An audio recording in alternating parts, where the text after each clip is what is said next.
வாழ்க்கை என்பது பனைமரம் போல, ஏர்னா நொங்கு, விழுந்தா சங்கு. வந்து சிவாஜி வசனம் பேசுறாங்க. அந்த காலத்துல இருக்கீங்க நீங்க. இன்னைக்கு நிலைமைக்கு வாங்க. 21ஆம் நூற்றாண்ட கடந்து போய் இன்னைக்கு நிலைமைக்கு சொல்லட்டுமா? அக்கா காலத்துக்கு சொல்லட்டுமா? நிலாக்கா இது நேரம் நல்ல நேரம். அவ்வளவு பெரிய பணக்கார வீடு வேண்டாம், உன்னுடைய கைத்துக்கட்டில் போதுன்னு வந்தவங்க அம்பிகா மேடம்.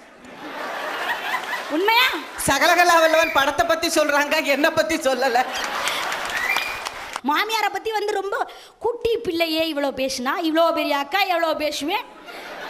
ஒரு மாமியார் பக்கத்து வீட்டுக்கு போகுது, அங்கே ஒரு பொம்பளை பிள்ளை பிறந்திருக்கு.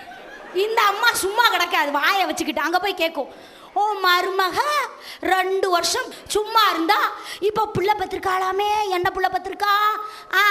அதை என் வாயில் வச்சு வேற சொல்லணுமாக்கும். போட்டிருக்கா பொட்டை குட்டி பக்கத்து கிளம்பி.